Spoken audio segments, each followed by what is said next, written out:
Sometimes people don't get you, not because you're wrong, but because someone they love is close to you too. And that kind of closeness can turn simple things into confusion. It can turn care into suspicion. It can turn loyalty into jealousy.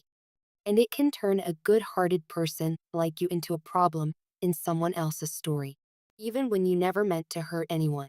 So if you're here right now, I want you to listen closely because last night something happened around your name that exposed a third party truth your person has been ignoring for a long time.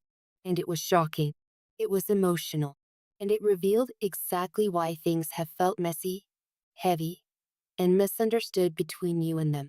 Dear soul, your person went out last night. Nothing crazy. No dramatic plan. Just a few drinks with friends. A small escape.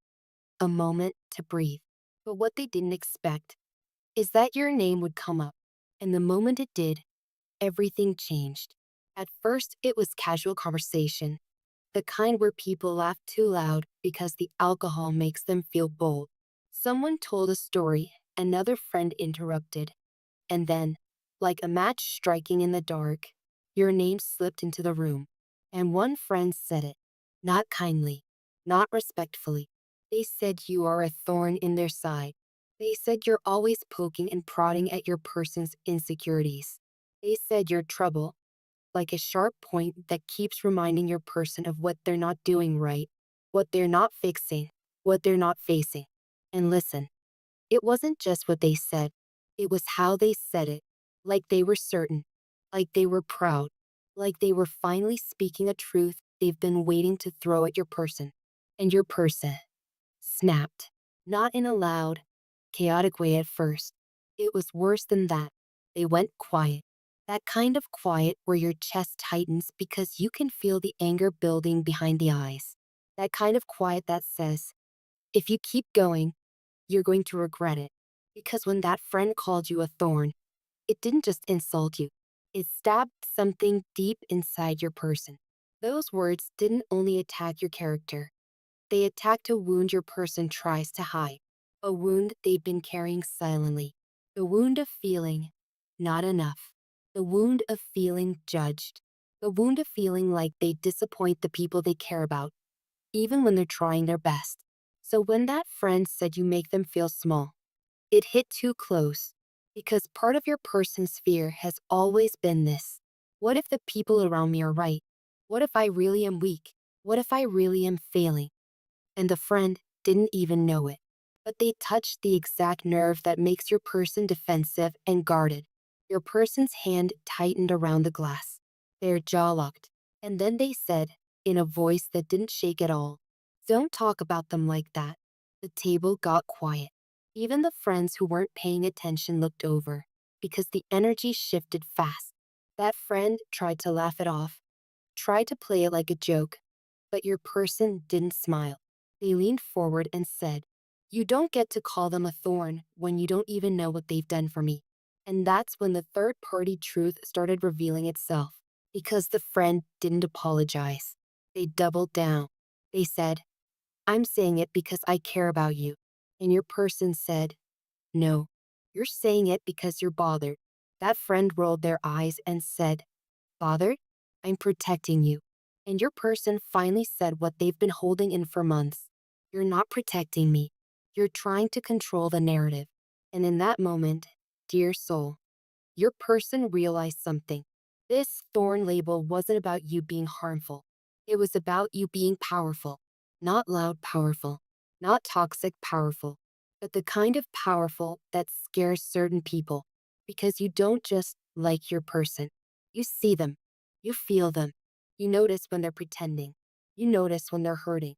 You notice when they're slipping into old habits, old pain, old patterns. And you don't let them hide behind a fake smile. To the wrong person. That looks like pressure. To the wrong person. That looks like poking insecurities. To the wrong person. That looks like you're a threat. Because you do something their friend can't do. You hold a mirror. And mirrors make insecure people angry. Because mirrors don't lie. So your person stood up, stepped away from the noise for a second, and took a breath. They didn't want to fight. They didn't want to see. But they also couldn't let someone disrespect you. Because deep down they know the truth. You haven't been trying to hurt them. You've been trying to love them properly. And that love has made them uncomfortable at times, yes. But not because you're wrong. Because you touch the parts of them that still need healing. So your person came back to the table, calmer now, and said, "Let me explain something." And they did something that surprised everyone. They defended you with clarity, with emotion, with the kind of honesty that you only speak when you're tired of people misunderstanding your heart. They said, "They're not a troublemaker. They're a loving presence. They're not a thorn. They're a reminder that I can do better, that I should do better, that I'm capable of more." And one friend muttered, "That's exactly what I mean. They make you feel bad." Your person shook their head and said, "No, they don't make me feel bad. They make me feel seen." And sometimes being seen is uncomfortable when you've spent your whole life hiding. Then your person said the sentence that exposed everything. "You don't hate them because they hurt me. You hate them because I listened to them." And that friend's face changed. Just for a second. But your person caught it. That micro expression. That flicker of resentment. That silent jealousy that tries to disguise itself as concern. And right there, your person understood the real third party truth. This friend isn't against you because you're toxic. They're against you because you matter. Because your presence has weight. Because you influence your person's emotions. Because your person's heart shifts when you're mentioned. And that friend can't stand it. So your person did what mature love does. They told stories. They brought receipts, not to prove you're perfect, but to show your intention.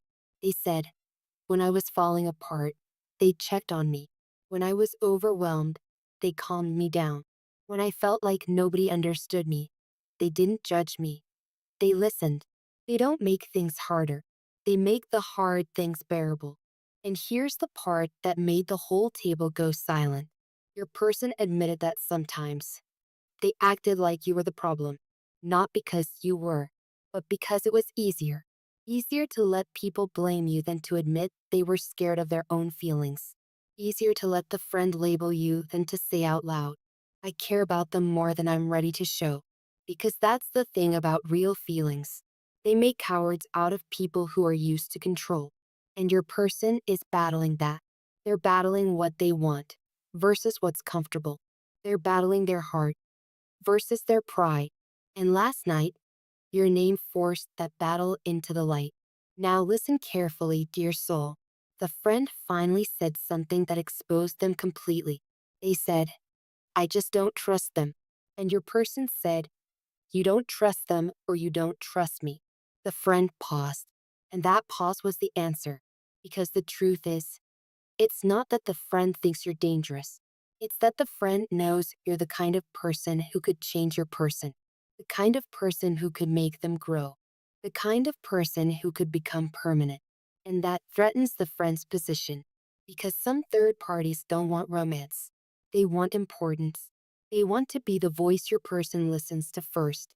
They want to be the closest. They want to feel like they matter more. So when you appear, and your person starts thinking differently, healing differently, choosing differently, the third party panics, and they call you a thorn, not because you're sharp for no reason, but because you pierce illusions, because you pop the ego, because you pull the truth out of people who prefer to stay comfortable. And last night, your person finally saw it.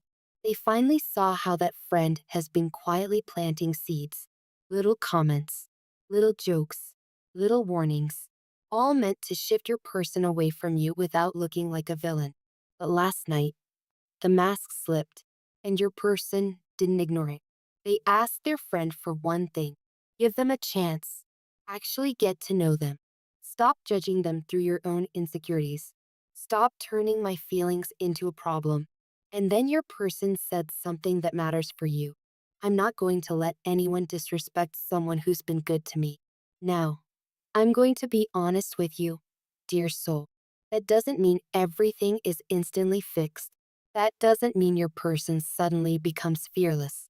but it means something important happened.